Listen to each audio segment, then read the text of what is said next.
할렐루야. 2026년 새해가 밝았습니다. 먼저 새해를 주신 하나님 앞에 감사드리고요. 또 오늘 첫 예배에 성공하신 우리 사랑하는 세연의 모든 가족들이 하나님의 큰 축복을 받으시기를 주님의 이름으로 축복을 드립니다. 52주 동안에 여러분들이 다 성공하는 여러분 되시기를 주님의 이름으로 축복합니다. 우리 한번 고백을 한번 해봅시다. 축복하며 삽시다. 같이 따라 삽시다. 축복하며 삽시다. 예, 옆에 있는 사람하고 쳐다보면서 이야기 한번 고백해 보세요. 예, 감사하며 삽시다. 예, 사랑하며 삽시다. 예, 오직 믿음으로 삽시다. 아멘.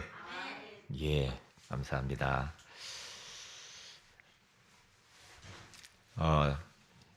연초가 되면 사람들이 복에 대한 이야기를 많이 이야기하고요. 관심도 많아요.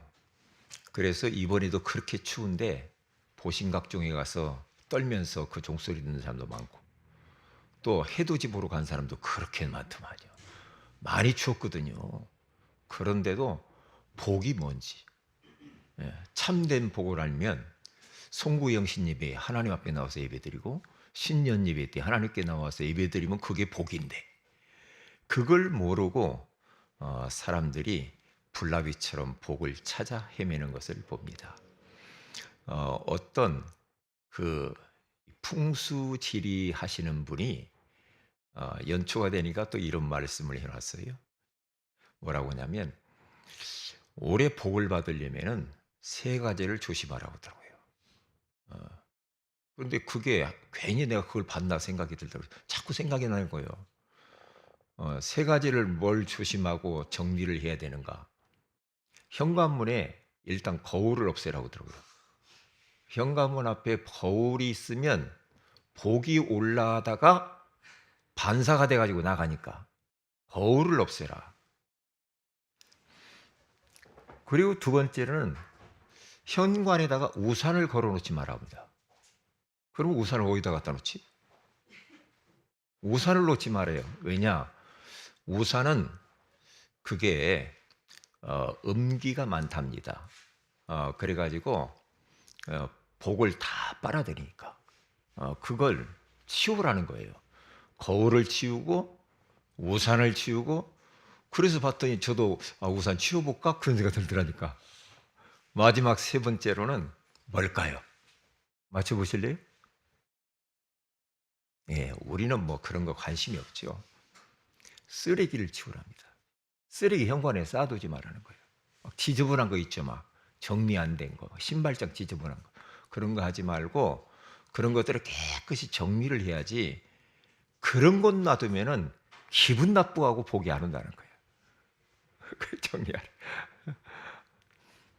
우리는 그런 거 할 필요가 없지요. 예. 새해 여러분들은 참된 복을 받으시기를 주님의 이름으로 축복을 드립니다. 그래야 되죠. 그래서 자, 오늘은 제1계명의 요구가 뭐냐? 우리는 지난번에는 10계명 1계명에 대해서 나눴는데, 그 계명 안에서 우리에게 요구하는 게 뭐냐라는 겁니다. 그렇게 해서 질문을 했단 말이죠. 제1계명에서 명하는 것이 무엇입니까? 답이 뭡니까? 제1계명이 우리에게 명하는 것은 하나님은 우리의 유일한 참 신이요 우리의 하나님이심을 알고 인정하여 그에게 마땅히 예배하며 영광을 돌리라는 것입니다. 그렇게 나와 있죠. 하나님만 참 유일하신 하나님이죠. 다른 신은 없어요. 다른 신을 만들어서 섬기는데 그것은 결론적으로는 그게 귀신 섬기는 겁니다. 귀신을 섬겨가지고 잘 되는 집 없습니다. 귀신 섬겨가지고 형통한 사람 없어요. 그런데 자꾸만 사람들이 자꾸 인생이 꼬이고 안 되니까 뭔가 붙잡고 싶거든요. 그러다 보니 막 이것저것 막 생긴단 말이죠. 2026년 트렌드라고 하는 그런 책을 쓰신 지용군 대표께서 어 이렇게 그 많은 그리스도인들을 만나면서 물어봤다고 그러죠. 이게 통계를 냈는데 예수 믿는 사람 중에 20%가 무당 찾아가고 타로점 보고 운세 본다고 그러네요. 20%가. 이거 참 이거 보통 문제가 아니죠. 음? 왜? 아직도 정확한 복음을 몰라. 예수를 왜 믿어야 되고 예수 믿으면 어떤 복이 오는가를 정확히 모른단 말이죠. 복의 주체가 누구이고 누구를 잘 섬기면 복이 오는가를 몰라요. 그러니까 그런 착각을 하면서 산다 이 말이죠. 그래서 또 그분이 예수 믿는 그 사람들에게 그런 그 무당집 찾아가는 이유를 물어보니까, 예? 무당집 가면은 즉각 답을 준대요. 즉각 응답이 온다는 거죠. 그런데 하나님 성경에 기도하면은 오래 걸린다는 거죠. 그래. 그렇지. 무당집 가면은 막 틀리게 막 답 주죠. 이사를 북쪽으로 가봐라. 예? 그거 하지 말고 이거 해봐라. 예? 그 사람하고 결혼하지 말고 이 사람하고 해봐라. 막 이러거든요. 무당집 찾아가는 사람 보니까 권사님들이 많다네요. 예, 답답하죠. 그래서 그 예수 믿지 않는 사람들 말하는 거죠. 무당집 찾아가는 사람들을 통계를 내봤답니다. 왜 그렇게 무당집 가냐 물어봤더니 일단 갔다 오면은 속이 시원하고 편안하대요. 뭔가 이야기를 들으니까 무당말 들으면 편안하고 속이 시원하대. 그래서 찾아간다네요. 또 예수 믿는 사람한테 물어봤답니다. 네? 왜 예수 믿어요? 물어봤대요. 왜 예수 믿어요? 물어봤더니 평안을 얻으려고 예수 믿는데. 평안은 자연스럽게 따라오는 것이고 예수 믿는 것은 구원받기 위해서 예수 믿는 겁니다. 그래서 베드로전서 1장 9절에 가서 보면 믿음의 결국은 영원히 구원을 받음이라 그러잖아요. 예수의 믿어 구원받아야 돼. 왜냐? 모든 인간은 죄 가운데 빠져 있거든요. 죄인이거든요. 죄 때문에 인생 안 풀리거든요. 그 죄를 걷어내야 돼. 그래서 죄에서 죄 용서받고 구원받아야 돼. 그리고 하나님 만나야 돼. 운명 사주팔자에서 구원받아야 된다니까요. 그 구원받는 길이 예수 믿는 겁니다. 구원받으면 끝나거든요, 사실은. 하나님 만나면 끝나죠. 물고기가 물 떠났다가 물속으로 들어가면 끝나듯이 하나님 떠난 인생들이 하나님을 만나면 끝나잖아요. 자, 저는 인생의 터닝 포인트가 몇 번 있었죠. 인생의 전환점이 몇 번 있었는데 예수 믿지 않다가 어느 전도자를 통하여서 제가 예수 믿은 거. 그게 제 인생에 있어서는 첫 번째 터닝 포인트입니다. 그때 제 인생은 완전히 변했거든요. 얼마나 좋은지 너무 행복했고 그리고 교회가 너무 좋았고 그래서 어린 나이에 새벽 예배를 다니고 그리고 모든 예배 다 참석하고 그냥 교회가 너무너무 좋았어. 그러다가 이제 교회 생활을 하다가 어느 시점이 되어서 참된 복음을 알게 된 겁니다. 원색적인 복음을 받게 됐죠. 그 복음을 알고 난 이후에 다시 제2의 인생 전환점을 가져왔어요. 예수를 믿는다라는 것이 이렇게 큰 축복이구나. 예수 안에 감추어진 복이 이렇게도 크단 말인가? 그러면서 그 예수 그리스도의 이름을 통하여서 내가 굉장히 은혜를 받고 그 이름을 통해서 영적 싸움에서 이기고 그리고 기도 응답받고, 그리고 많은 저주, 안 되는 것, 이런 것들과 싸우면서 몰아내고, 그러면서 전도자로 사는 것이 너무너무 행복한 거예요. 그러면서 다시 또 터닝 포인트가 찾아왔어요. 뭐냐? 제가 그동안 성경을 너무 멀리 했고 메시지에 중독돼서 살았구나. 성경으로 돌아왔어요. 말씀으로 돌아와요. 그래서 성경을 보기 시작한 거죠. 그러면서 우리 성도들과 같이 성경을 지금 읽어가고 있잖아요. 성경을 읽어가면서 너무나 한쪽으로 치우쳐 있던 내 모습이 이제 골고루 하나님이 주신 축복들을 발견하게 되었어요. 그러면 성경 읽다가 울기도 하고요.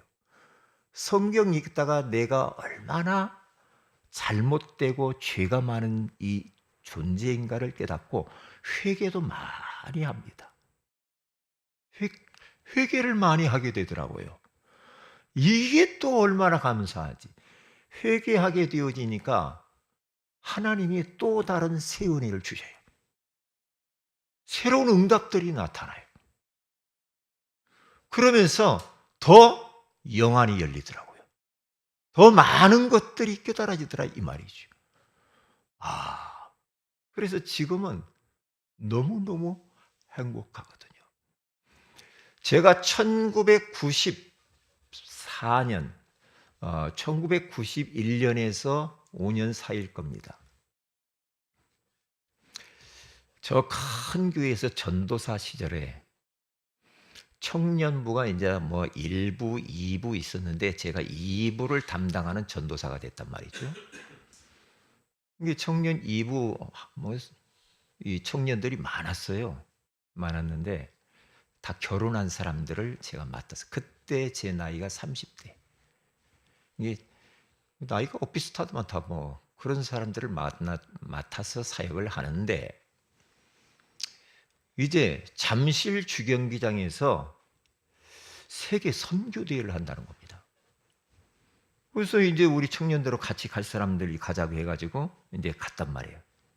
갔는데 그때 강사가 누구였느냐면은 김중곤 박사, CCC 총재, 김중곤 목사님이 딱 올라오시더만 그 경기장에 바닥이고 스탠드 거기에 꽉 한 7만 명이 모였어요. 그곳에 다 일어나라고 하더라고요. 그래서 일어났죠. 저를 따라서 하라고요. 그러면서 백문일답을 하는데요. 100가지 문제를 던지더라고요. 그러면서 우리에게 답은 여러분들 한 가지만 말이라. 예수 그리스도만 외치라고 그래요. 그러면서 김중근 이 목사님이 100가지의 문제를 이야기하는 겁니다. 가정 문제가 있습니까? 그러면 청중들은 예수 그리스도, 그게 답이라는 거예요. 건강 문제가 있습니까? 그러면 그렇게 하면 우리들은 예수 그리스도 100번을 하는데요. 이야, 처음에는 이거 뭐야 이게 지금. 나중에는 여기저기서 막 기도가 터지고 울기도 하고 막 그러면서 얼마나 하나님의 성령이 거기에 강하게 임재했는지 저는 그때를 잊을 수가 없거든요. 그렇구나. 여러분, 예수가 그리스도이심을 알았다. 예수 그리스도의 복음을 알게 되어진 것은 최고의 복 중의 복입니다. 복음이 여러분에게 선명해지시기를 주의 이름으로 축복을 드립니다. 복음이 희미해지면 문제입니다. 여러분들이 복음에 혼탁해지고 복음이 이상하게 섞인 복음, 구멍난 복음이 되면 안 돼요. 오직 예수 그리스도가 돼야 돼요. 오직 예수여야 됩니다. 왜냐? 예수 안에 다 있습니다. 복음은 충분합니다. 복음이신 예수 그리스도는 모든 것 중에 모든 것입니다. 예수 그리스도는 완전하신 분입니다. 예수 그리스도 안에 결혼도 있습니다. 예수 그리스도 안에 성공도 있습니다. 예수 그리스도 안에 행복도 있다니까요.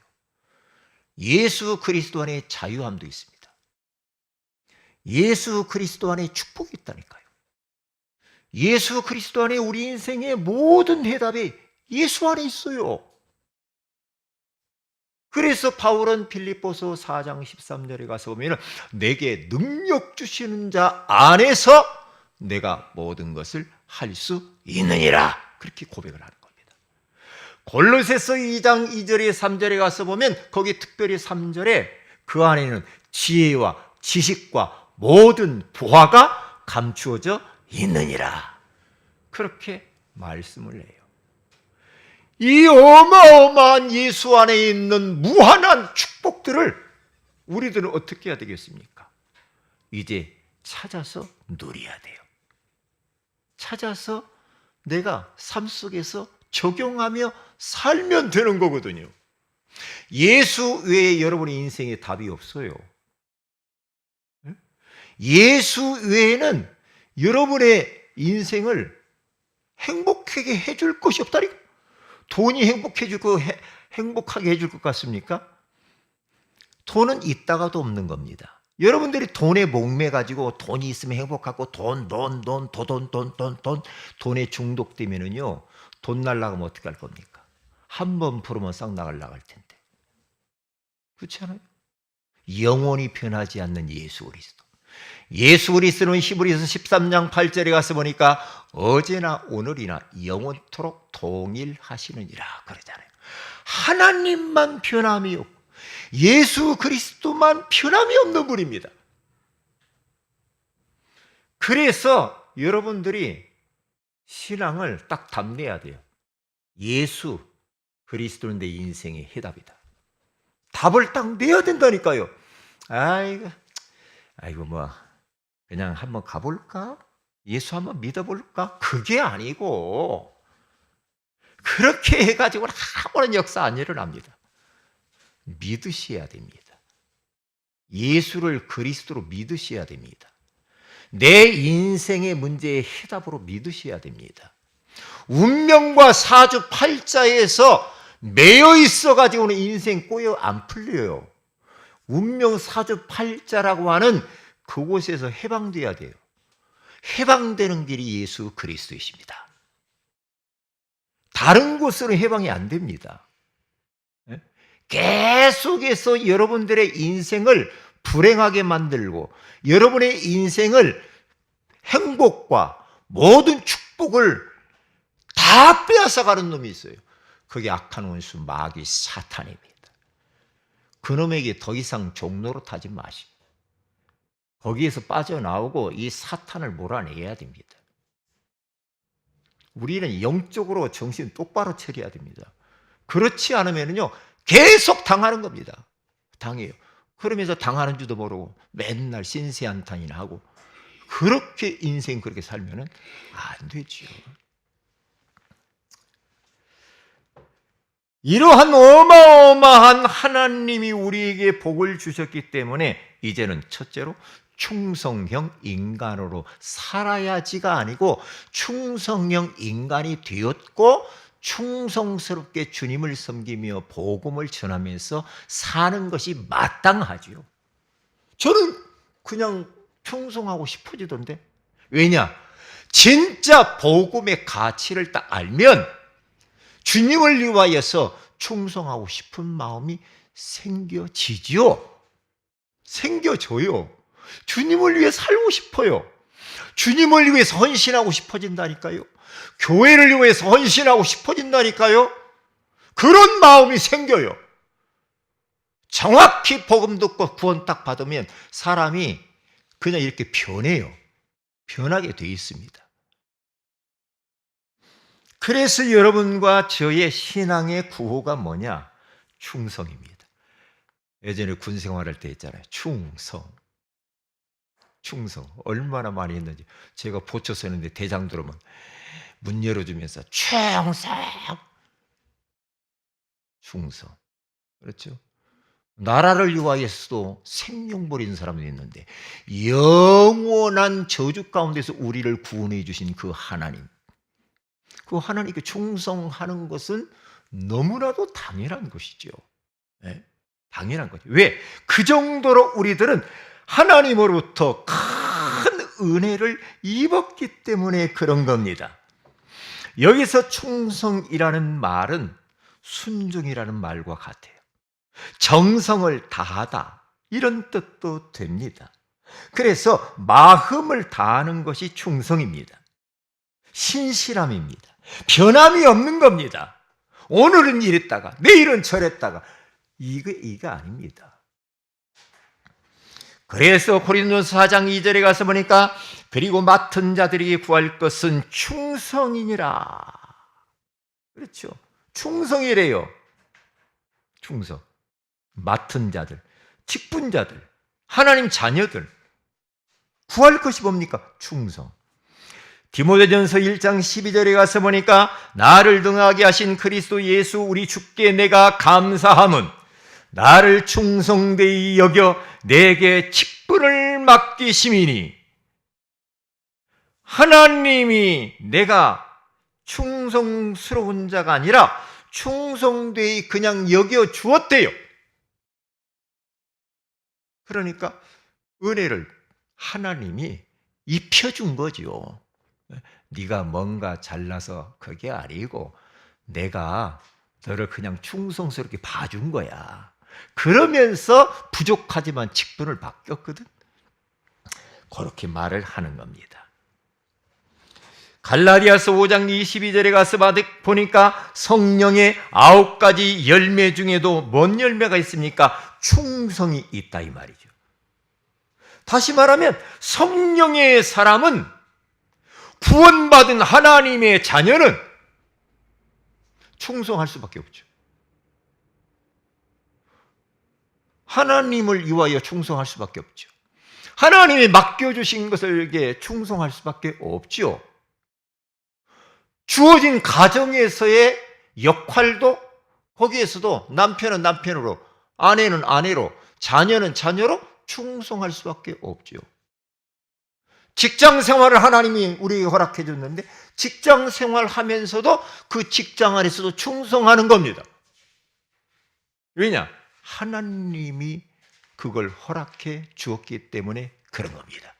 기분 따라서 하는 건 아니죠. 자, 그래서 우리들은 어떻게 해야 됩니까? 이제는 죽도록 충성하라고 그렇게 말을 합니다. 복음을 위하여. 그래서 요한계시록 2장 10절에 가서 보면은 저 서문학 교회에게 부활하신 예수님이 환상 중에 이렇게 말씀하는 겁니다. 네가 죽도록 충성하라. 그리하면 생명의 관을 네게 주리라.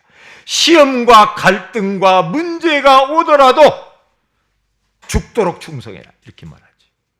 사도행전 20장 23절에 가서 보니까 바울은 지금 예루살렘으로 가면은 결박과 환난이 기다린다는 것을 알았어요. 알았음에도 불구하고 그는 사도행전 20장 24절에 이렇게 말하죠. 내가 달려갈 길과 주 예수께 받은 사명 곧 하나님의 은혜의 복음을 증언하는 이 일을 마치려 하면 나의 생명조차 조금도 귀한 것으로 여기지 아니하노라. 은혜의 이 생명의 복음을 받은 자는 핍박이 있는 걸 알아. 죽을 줄 알아. 그런데 호랑이 골로 뛰어 들어가는 것처럼 바울은 그냥 들어갑니다. 왜냐? 생명을 걸은 겁니다. 복음을 위하여서 생명을 걸어서 그래요.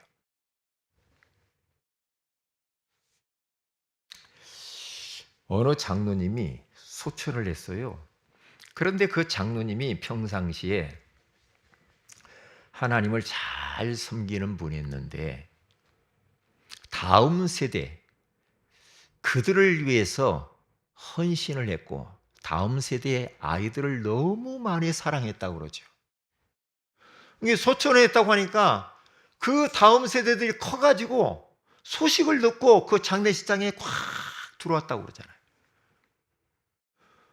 그런데 갑자기 딱 그 영상이 딱 나오면서 그 돌아가신 장로님이 영상에 딱 나타나더래요.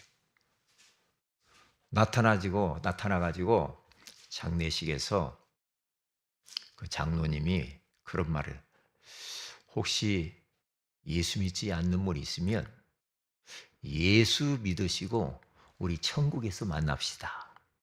그렇게 영상에서 그렇게 나오더랍니다.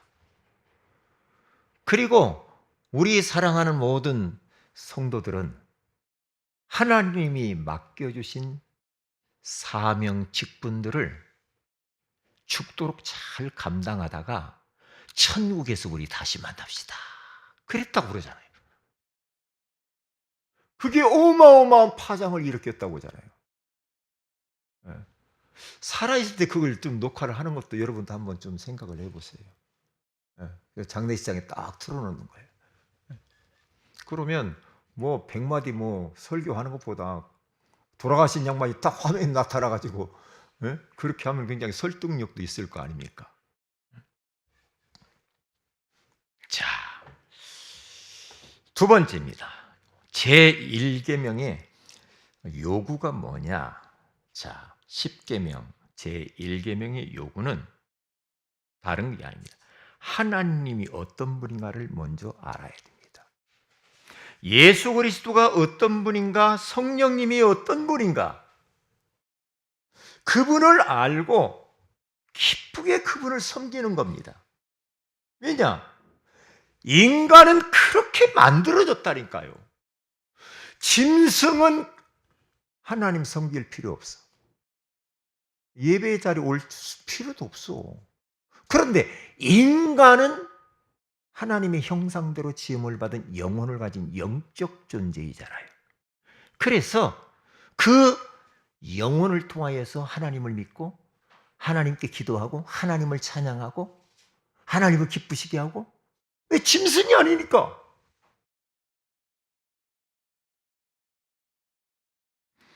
그래서 다른 신들을 내게 두지 말아라. 나 외에는.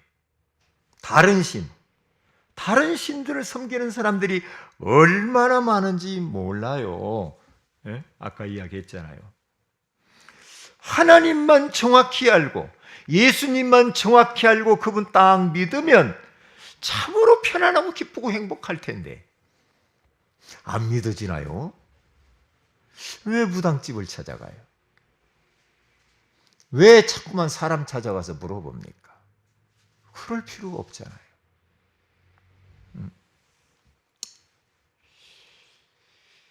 그래서 역대상 28장 9절에 가서 보니까 다윗이 자기 아들 솔로몬에게 마지막 부탁을 합니다. 내 아들아, 내 아들 솔로몬아, 너는 네 아버지의 하나님을 알고 온전한 마음과 기쁜 뜻으로 섬길지어다. 여호와께서는 모든 마음을 감찰하사 모든 의도를 아시나니 네가 그를 찾으면 만날 것이요 만일 네가 그를 버리면 그가 너를 영원히 버리시. 하나님을 멀리하면 너는 하나님께 버림받는 거야. 하나님께 버림받아가지고 잘된 인생이 있습니까? 안 될 텐데요. 하나님을 알고 온전한 마음으로 하나님을 기쁘시게 하라 이 말이죠. 이게 참 중요한 말이죠. 그리고 거기 보면은 두 번째로 하나님께만 경배하고 그렇습니다. 하나님께만 경배해야 되는 거죠. 그러니까 우리는 돌아가신 분에게 가서 막 절하고 상가집 가서 절하고 어디 성묘 와가지고 절하고 그건 아닙니다. 그건 아니에요. 그건 다 귀신 섬기는 겁니다. 절하지 말라고 그러잖아요. 하나님께만 경배하고 예배하고 이 말이에요. 그래서 마태복음 4장 10절에 가서 보니까 이 악한 원수 마귀가요 예수님을 시험하러 왔잖아요. 저 높은 산 꼭대기를 데리고 가가지고 천하만국을 보여주면서 네가 나에게 딱 한 번만 나의 경배해다오. 마귀가 그래요. 나한테 절을 한 번만 해줘. 그러면 다 줄게. 네가 필요한 거. 그렇게 유혹합니다. 그때 우리 주님께서 마귀를 향하여서 명령합니다. 뭐라고 말? 주 너의 하나님께 경배하고 다만 그를 섬기라 하였느니라. 사탄아 떠나갈지어다. 하나님 외에 경배 대상은 없습니다. 김정은이 천만의 말씀. 김정은이한테 경배하더만. 김정은이 나오면 막 태극기 흔들고 막 환호하고 뭐 난리더만요. 그거요? 그거 다 우상이에요. 사람은 경배받을 대상이 없어요. 예? 그래서 어디다가 막 사람 동상 막 세워놓고 그걸 자꾸 바라보고 절하고, 예? 석가 갖다 막 탑을 갖다가 쌓아놓고 그러면 안 돼요. 그래서 시편 100편 1절에서 5절에 가서 보면은 온 땅이여 여호와께 즐거운 찬송을 부를지어다. 온 땅이여, 온 백성이여, 모든 사람들이여 여호와께 즐거운 찬송을 부를지어다. 기쁨으로 여호와를 섬기며 노래하면서 그 앞에 나아갈지어다. 감사함으로 그 문에 들어가며 찬송함으로 그의 궁정에 들어가서 그에게 감사하며 그의 이름을 송축할지어다. 감사함으로 그 문에 들어가며 하나님이 계시는 영광 받으시는 그 성소에 성전에 들어가며 오늘 이 교회에 들어오며 그 하나님을, 그 이름을 찬송하고 하나님을 기쁘시게 하는 겁니다. 그래서 어떻게 해야 되겠어요? 이제는 두 마음을 품으면 안 됩니다. 절대 여러분 두 마음 품으면 안 돼요. 과거 예수 믿기 전에는 이런 것도 하고 저런 것도 하고 할 수 있어요. 그러나 예수 딱 믿는 순간에는 예수 믿기 이전에 했던 것은 정리를 딱 하셔야 됩니다. 정리하지 않고 어떤 분은요, 또 예수 믿으면서도 과거에 했던 것을 또 하는 사람이 있어 계속. 그러니까 어느 가정에 신방을 갔는데 우리 간증 많이 들었잖아요. 딱 들어갔는데 한쪽에는 십자가가 붙어 있고 한쪽에는 부적이 붙어 있다고 그랬잖아요. 아니 집사님 왜 이걸 붙였어요? 그랬더니 그분이 뭐라고 그래? 둘 중에 하나는 복 주지 않겠냐 이 말이에요. 전부 다 그게요 우상입니다. 우상이에요. 네? 하나님이 얼마나 그런 거 슬퍼하시고 그거 만들지 말고 그런 거 섬기지 말라고 하잖아요. 왜요? 우리를 위해서 그렇게 말하는 거예요. 두 마음을 품고 하나님 섬기면 안 돼. 언젠가는 내가 진짜 언젠가는 교회를 그만둘 때가 있겠지만 언제 때가 도망갈까 눈치 보고 언젠가 나의 조금 내가 마음에 안 들고 기분 안 들고 내가 언젠가는 예수 안 믿고 도망갈 것이다. 그런 두 마음 품지 마라 이 말이에요. 예? 예수 믿지 않고 도망가면 따라서 합시다. 심리도 못 가서 발병 난다. 그런 말 있잖아요. 이건 성경이 아니에요. 그냥 우리 하는 말이잖아요. 예수 떠나가지고 옛날로 돌아간다?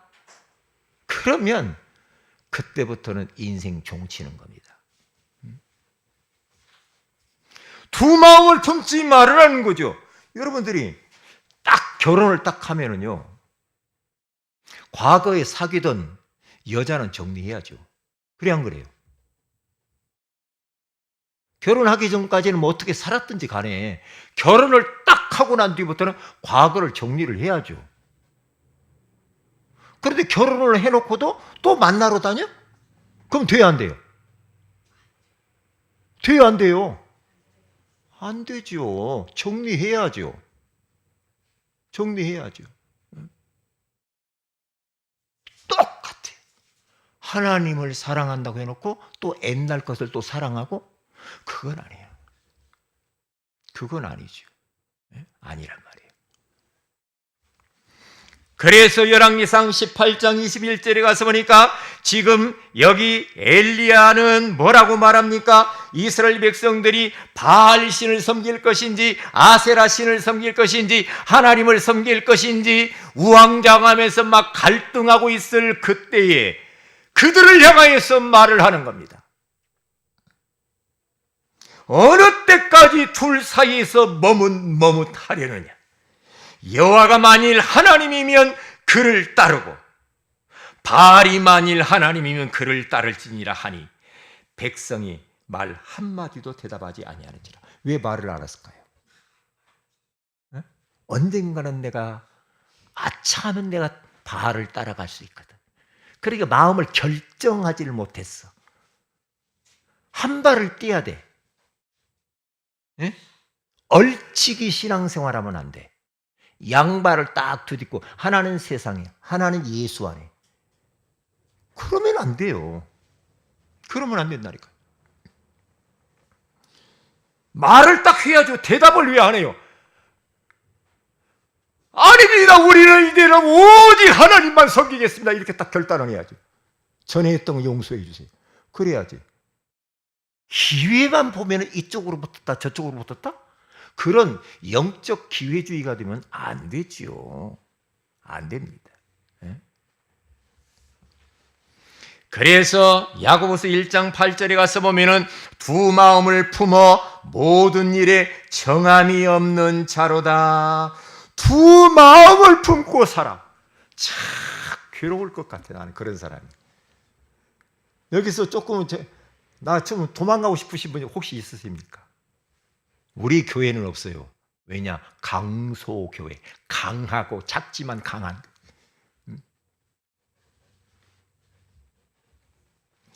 정함이 없어. 딱 정하라 이 말이야. 마음을. 딱 정하시라니까요. 왜냐하면은 야고보서 거기 1장 그 전 한 절 전 1장 7절에 보면은 이런 사람은 무엇이든지 주께 얻기를 생각하지 말라. 두 마음을 품고 있는 사람은 기도해도 응답 없어. 축복이 안 와. 무엇인가 얻으려고 하지 마. 두 마음을 품었는데 뭘 얻어? 뭘 얻어? 그러니까 한쪽 발을 떼야 돼. 그래서 온전한 마음과 온전한 몸으로 하나님 한 분만 섬겨야 돼. 그러면 악한 온수 마귀는 도망갑니다. 자꾸만 두 마음을 품고 갈등하기 때문에 마귀가 안 떠나면서 계속 공격하는 겁니다. 그래서 옛날 그런 말을 우스갯소리로 하잖아요. 그런 사람은 하나님께 뺨 맞고 누구한테도 맞아요? 마귀에게 뺨 맞고 양쪽에 항상 뻘거려 나오잖아요. 양쪽으로 얻어맞아. 야 이놈 자식아 왜 너 어정쩡하게 예수 믿냐? 막 얻어맞고 마귀가 또 한 대 더. 너 빨리 내기로 와라. 또 때리고. 그래서 다니엘서 1장 8절에 가서 보면은 다니엘은 뜻을 정하여 왕의 음식과 그가 마시는 포도주로 자기를 더럽히지 아니하리라. 뜻을 딱 정했대요. 포로로 잡혀가가지고 다니엘이 음식을 거기 가가지고 왕의 진미 우상이 드린 제물을 먹으라고 그랬는데 안 먹으면 죽을 수 있거든요. 왕의 명령을 거역해 큰일 나거든요. 그런데 뜻을 정했어. 거절하기로 뜻을 딱 정한 겁니다. 그랬더니요, 뜻을 정할 때 하나님이 그 다니엘 어린 청소년의 뜻을 정한 것을 보고 하나님 마음에 감동하셔서 환관장에게 은혜를 베풀어서 그래, 그러면 너희들이 채식만 먹고 얼마나 얼굴이 밝아지는가 허락하마. 나중에 지나고 보니까 자기들이 고기 먹지 않고 채식 먹고 이렇게 했는데도 얼굴이 더 환하고 윤기가 났다고 그러잖아요. 우리 하나님 잘 섬기면 별로 화장품가 안 듭니다. 네? 왜? 밝아져요. 얼굴이 환하고 밝아. 옆에 있는 사람 얼굴 한번 쳐다보세요. 환한지. 네? 어때요? 환하죠? 밝지요? 얼마나 좋아요. 저는 어디 가든지 그래요. 아이가 한병철 목사는 뭐가 그렇게 좋아? 좋지. 좋지. 뭐가 그렇게 걱정이 많아? 좋죠. 응? 자, 마지막 결론입니다. 금주의 미션. 같이 세 가지 읽어봅니다. 시작. 맡겨진 사역에 충성하고 있는가? 두 마음 품고 있는 것이 있는가? 새해에 무엇을 결단할 것인가? 기도합니다. 하나님 고맙습니다. 우리에게 주신 그 구원의 은총에 대하여 하나님께 감사를 드립니다. 많고 많은 사람들 중에 예수님이 그리스도이심을 알고 그리스도를 위하여서 내 인생을 드릴 수 있는 자를 만들어 주신 것 감사합니다. 이제 우리는 충성형 인간으로 정말 하나님이 가장 기뻐하는 일에 우리 모두가 다 쓰임 받을 수 있도록 역사하여 주시옵소서. 하나님을 알고 하나님을 기쁘시게 하며 하나님께만 경배하고 두 마음을 품지 않고 단 마음을 가지고 하나님을 섬김으로 하나님이 주시는 온갖 다양한 하늘의 복과 마음의 평강의 복과 육신의 건강과 경제의 복을 받게 하옵소서. 주 예수님의 이름으로 기도합니다. 아멘.